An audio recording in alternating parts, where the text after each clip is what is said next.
علي שריף זועבי, הלכו אצלו, דיברו אותו והסכים להגיע למשפט העליון בשבילהם.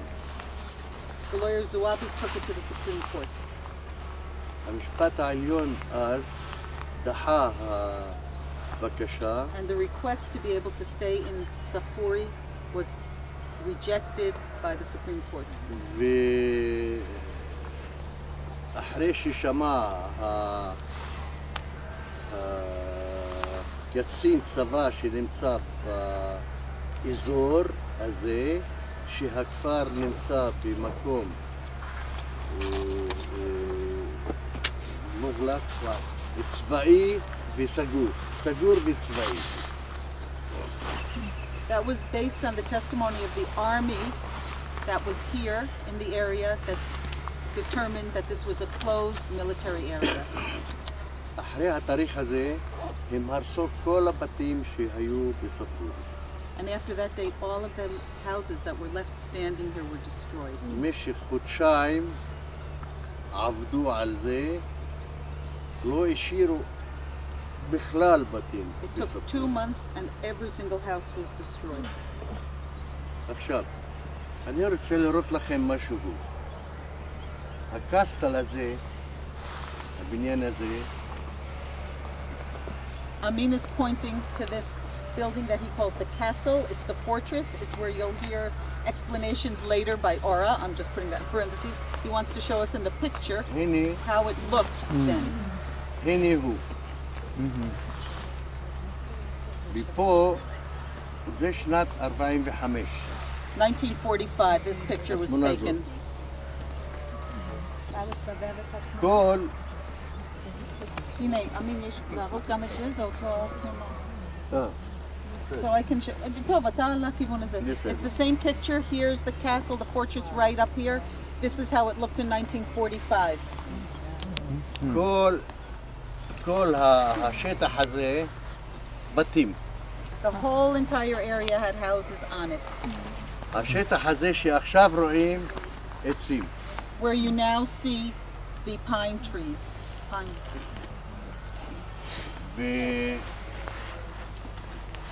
וישר הכניסו לזה, עשו לזה מושב, והכניסו כמה משפחות. They made a של moshav יהודים. here and they brought in some Jewish families. היה משטר צבאי, It was a military rule at that time. המשיך עד 18 שנה אז. 18 years the military rule of this area continued. אחר כך ירדו מזה, After ירד. that, they canceled the military rule and it became a civilian rule. במשך ה-18 שנה היה אסור לאף אחד להיכנס לספורי. For those 18 years, nobody could come into Safuri. ומי שצריך להיכנס לספורי הוא צריך לקבל רישיון ממשטר צבאי. And if someone wanted to come into Safuri, they had to get permission from the military. ספורי מספר מ-531 כפרים שנהרסו ב-2008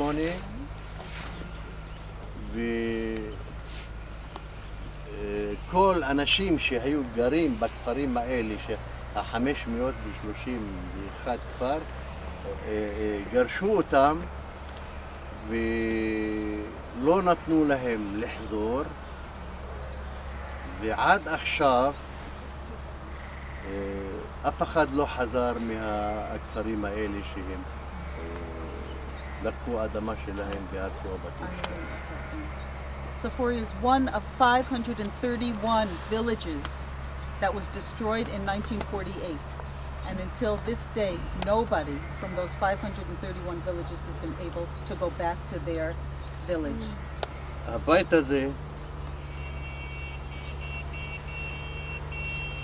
הזה, הבית שלנו, איפה שאני נולדתי, הוא היה פה. The house where I was born that belonged to my family was right here.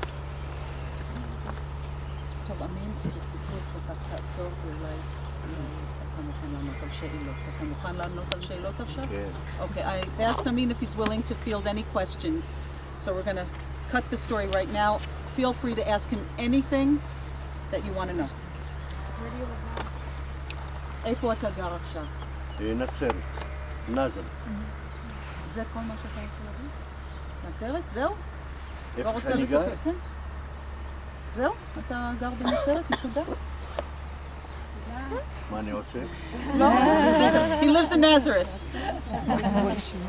He lives in Nazareth. אני גר בנצרת, זמני, עד Temporarily שאני חוזר לספורי. until I come back to Safuri. את זה אני רואה בעיניים שלי, אבל אני מבקש, אף אחד לא ישאל אותי מתי. I can see it with my own eyes. I ask that nobody asks me when that will be. אני אומר את זה בגלל שיש מצב לא טבעי. And I'm saying that because the situation is not natural. אנחנו מבקשים לחזור לספורי ולחיות ביחד עם היהודים. אנחנו לא רוצים היהודים שיצאו מספורי. We want to come back to Safuri and live with the Jews who are living here now. We're not demanding that the Jews leave. מדוע הצבא חושב שזה מקום חשוב מאוד? Why did the army seem to think this was such an הצבא important לא place? חשבה שהמקום חשוב מאוד, בגלל יש 531 כפר. כל הכפרים האלה חשוב מאוד. הם רוצים האדמה בלי אנשים. The army didn't think it was so important because how could it think that 531 villages were so important? They just wanted the land. They wanted the land free of people, free of Arabs.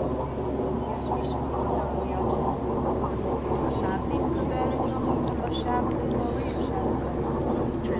Did any Arab families try and apply to come into Tzipori?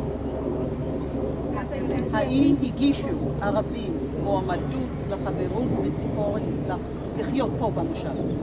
אסור. You should repeat it in English because just repeat the question. The question was, have any Arab families tried to become members in Moshav Tzipori? And Amin says, it's forbidden. We'll talk about that later. אני אגיד לכם משהו. I'll tell you something. אקרית ובירעם, אני חושב, שמעתם על זה. You've probably heard the stories of Ikrit and Bir Am, which are two villages up way north.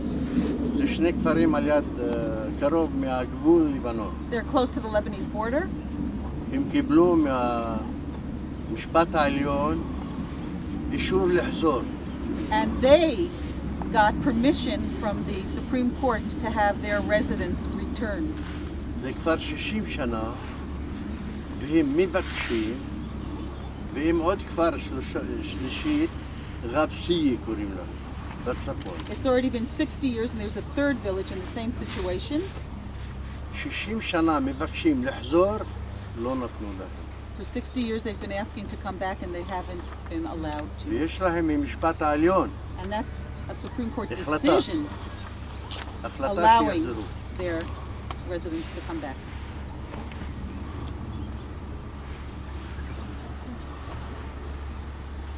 אנחנו מחכים לשלום, שלום אמיתי, לא שלום שעכשיו מדברים, שניהם בשקר. We're waiting for peace, real peace, not the kind of peace that the two were talking about that's lies.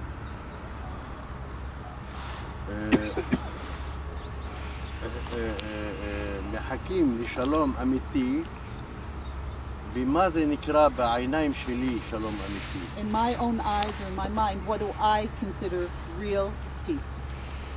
להחזיר כל הפליטים, To let all of the refugees come כל back האנשים שנשארו ב-48